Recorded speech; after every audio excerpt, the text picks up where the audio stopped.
Hello guys. तो आज हम आ गए हैं साच पास, वर्ल्ड डेडलीस्ट रूट। हर राइडर का सपना है यहाँ आने का, लेकिन आज हम आए हैं दो नई नवेली लेके, होंडा हाइनेस और येज़दी स्क्रैम्बलर। तो वीडियो होने वाला इंटरेस्टिंग। क्यों? क्योंकि लोगों का हमेशा कमेंट आता है कि हाई एल्टीट्यूड में ये परफॉर्म कैसा करता है। तो इसीलिए मैंने इन दोनों को लेके आया और देखना चाहता हूँ कि इसका पिकअप रैम कैसा चल रहा है और आरपीएम किस हिसाब से इसको लो टॉर्क में क्या करते हैं। जो भी है हम आगे वीडियो में देखेंगे। और आज का वीडियो होने वाला है इंटरेस्टिंग, क्योंकि मैं चलाने वाला हूँ दोनों को बारी बारी। अराउंड यहाँ से साच पास है कम से कम 12 किलोमीटर। तो कोशिश करूँगा 6 किलोमीटर होंडा हाइनेस चलाऊँ और 6 किलोमीटर येज़दी स्क्रैम्बलर।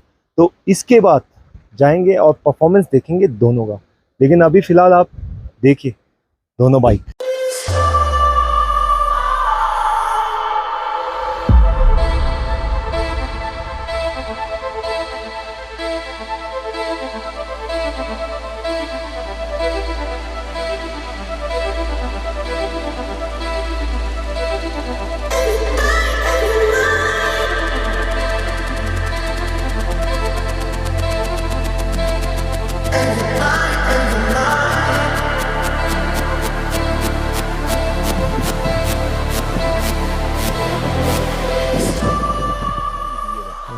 तो जय माता दी।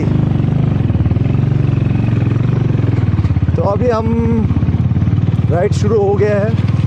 तो और यहाँ पिलियन को साइड कर साथ में हम राइड कर रहे हैं। तो देखते हैं कैसा कैसा परफॉर्म कर रहा है अभी।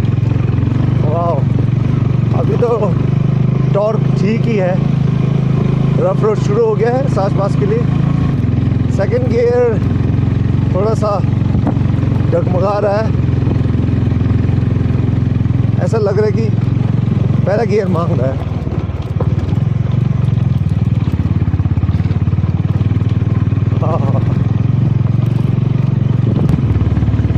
यहाँ पे बड़ों बड़ों गाड़ियाँ और बाइक की बैंड बजाती है, क्योंकि हाई एल्टीट्यूड की वजह से यहाँ बड़े बड़े बाइक बार बार गियर मांगते हैं। तो अभी मैंने पहला गियर लगा दिया।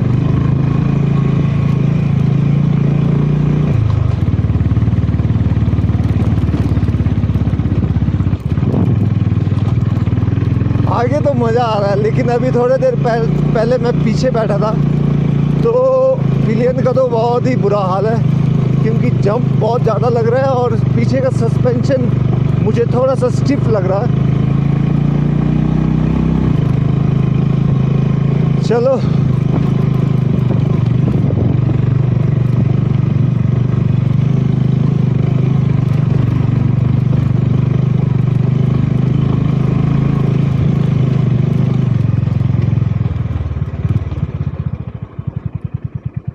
अब थोड़ा स्क्रैम्बलर चला लेते हैं।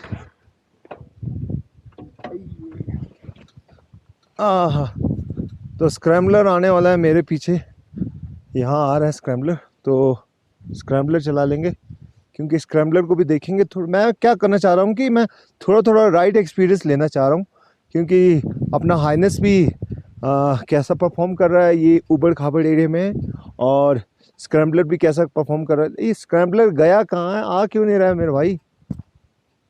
तो बात सारी है अपनी स्क्रैम्बलर। अब मैं अपने कज़न को बोलूँगा थोड़ा कष्ट कीजिए।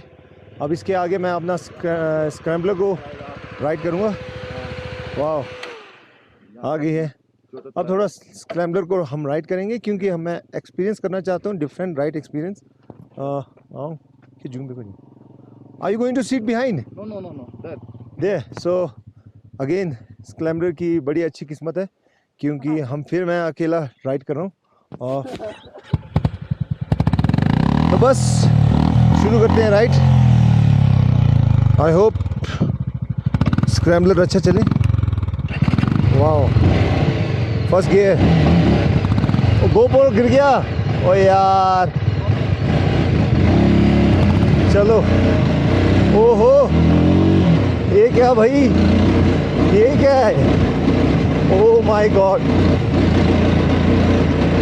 ओ भाई साहब, ये तो पावर का भूखा है यार।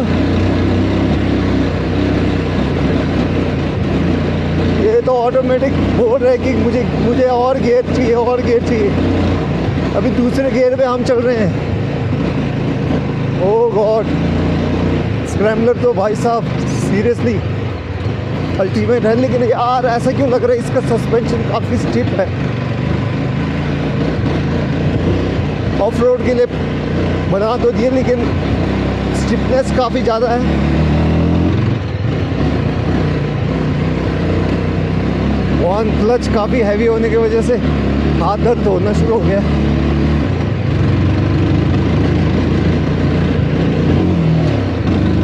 और दूसरे गियर में हमने चेंज कर लिया है। ओह गॉड,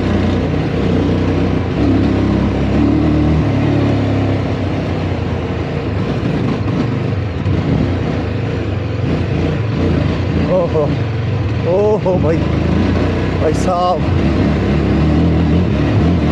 क्या है ये क्या है यार? क्या मैं इसको चला रहा हूँ कि ये मुझे चला रहा है? ओहो भाई साहब,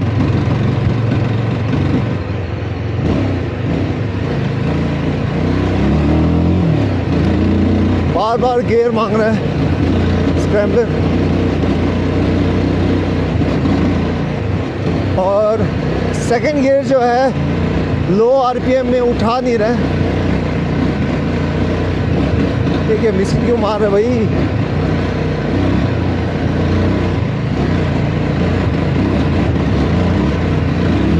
फर्स्ट गियर मिसिंग क्यों मार रहा है यार?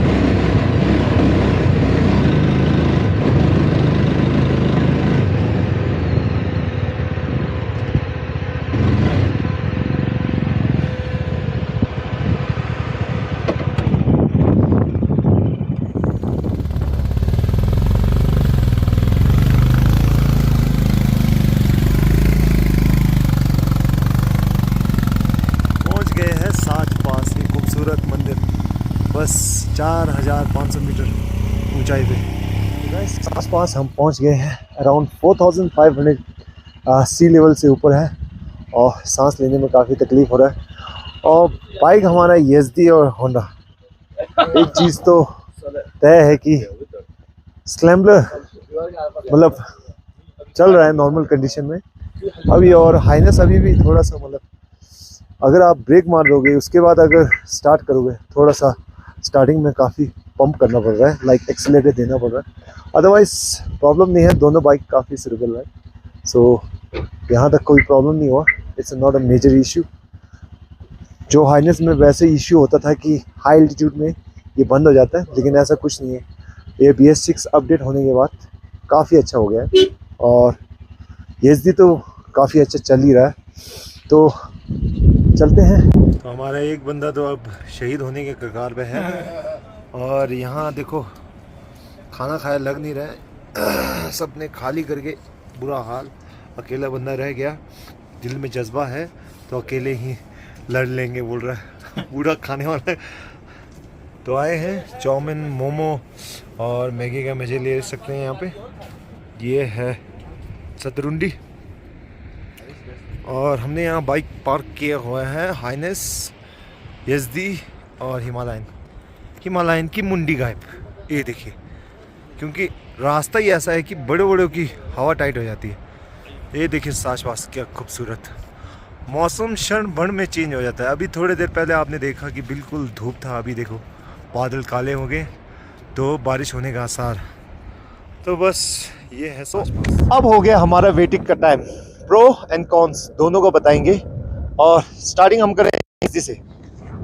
अब साच पास आए हो, दोनों मैंने चला चुका हूँ, तो अब मैं सीधी मुद्दे पे आ जाता हूँ। फर्स्ट इसके कंफर्ट की बात करें तो कंफर्ट तो ये भाई उतना नहीं है, क्योंकि ऑफ रोडिंग वाला फील तो आ रहा है लेकिन कंफर्ट नहीं है। सबसे मेन प्रॉब्लम मुझे हो रहा है क्लच में, क्योंकि ये जो यज़दी ने बनाया हुआ है इस टाइप का यू टाइप का दिया हुआ है, ये बड़ा अब जैसे आप ये हाथ अगर से पकड़ते हो, जब आप इसको खींचते हो तो पूरा प्रेशर इस पे आ रहा है। इसकी वजह से अगर आप 50 किलोमीटर दूर की बात है, मैंने तो 6 किलोमीटर चलाया और यहाँ होने लगा। और ये था इसका कॉन्स। अब इसका एडवांटेज क्या है, पावर काफ़ी अच्छा है इसका, ये चीज़ तो मैं मानना पड़ेगा क्योंकि पावर काफ़ी है। जैसे आप फर्स्ट गियर पे अगर चलाते हो ये बार बार सेकंड गियर मांगता है। लेकिन इसके एक और चीज़ इंटरेस्टिंग है, वो डिसएडवांटेज मुझे फील हुआ, क्योंकि सेकंड गियर पे अगर लो आरपीएम में आप इसको चलाओगे, थोड़ा सा भी लो आरपीएम, जैसे प्लेन में भी लो आरपीएम में चलाओगे, ऑटोमेटिकली ये फर्स्ट गियर मांग रहा है। तो ये मुझे समझ नहीं आया। और इसका एक और डिसएडवांटेज, इसका जो कूलिंग है वो काफ़ी ज़्यादा नॉइस कर रहा है। इंजन जो साइलेंसर से ज़्यादा था उसका आवाज़ आ रहा है। और हीटिंग इशू तो अभी मुझे समझ नहीं आ रहा है, क्योंकि हम ऐसी जगह पे आए हैं जो काफ़ी ज़्यादा ठंड है। और बाकी पिलियन आई एम श्योर मैं बता नहीं पाऊँगा, बहुत अनकम्फर्टेबल है पिलियन इसका। आपको चिपक के चलाना पड़ेगा, अदरवाइज अगर थोड़ा सा भी गैप में चलाओगे तो ये ठीक नहीं है। ये है मेरा वेडिक। बाकी ग्राउंड क्लियरेंस काफ़ी अच्छा है। ये येज़दी का है। अब चलते हैं हाइनेस की ओर। ये है मेरी हाइनेस। अब इसको चलाया और येज़दी को चलाया, अब मुझे लग रहा है कि प्रो कॉन्स क्या है। अब पावर की प्रॉब्लम, इसमें पावर की प्रॉब्लम है। फर्स्ट गियर ठीक है, पावर उतना नहीं है, सेकंड गियर तो उतना मांगता ही नहीं है ये। लेकिन सबसे डिसएडवांटेज क्या है, जैसे हाई एल्टीट्यूड में अगर आप, जैसे हम आस पास पहुंचने वाले थे, जहां मैंने ब्रेक मारा उसके बाद सडन अगर इसको अगर आप पिकअप करने के लिए कोशिश करोगे, ये उठा नहीं रहा है। पहले आपको रेस दे के इसको जगाना पड़ रहा है कि जागो भाई जागो, उसके बाद ये चल रहा है। लेकिन एक चीज़ है कि पहले बोलते थे कि हाई एल्टीट्यूड में ये बंद हो जाते हैं, बंद का कोई इश्यू नहीं है, वो सॉर्ट आउट किए होंडा वाले ने, ये चीज़ अच्छा है। और सस्पेंशन इसका भी स्टिफ है और उसका भी स्टिफ है, थोड़ा सा मुझे लगा, क्योंकि मैंने इससे पहले एक्सपल्स राइड किया है, तो उसके वजह से मुझे थोड़ा सा दोनों का स्टिफ लगा। और इसका भी ठीक नहीं है, कंफर्टेबल नहीं है, पेन होना शुरू हो गया। मैं पीछे काफ़ी देर तक बैठा। उसके बाद पिलियन अगर आप कंफर्टेबल बैठना चाहते हो तो वही सेम पोजीशन, आपको टाइटली बैठना पड़ेगा, तभी आप कंफर्टेबल बैठ सकते हो। बाकी ये है इसका प्रो एंड कॉन्स। और बाकी और क्या बताएं, पावर की डिलीवरी अगर मैं चॉइस करूं तो येज़दी, पावर काफ़ी अच्छा है इसका। लेकिन ठीक है दोनों लगभग। अगर आप हाइनस और येज़दी का प्लान कर रहे हो तो अच्छी बाइक है, क्योंकि साच पास हमने क्रॉस कर लिया तो सोच लो हर चीज़ क्रॉस कर लिया। That's it.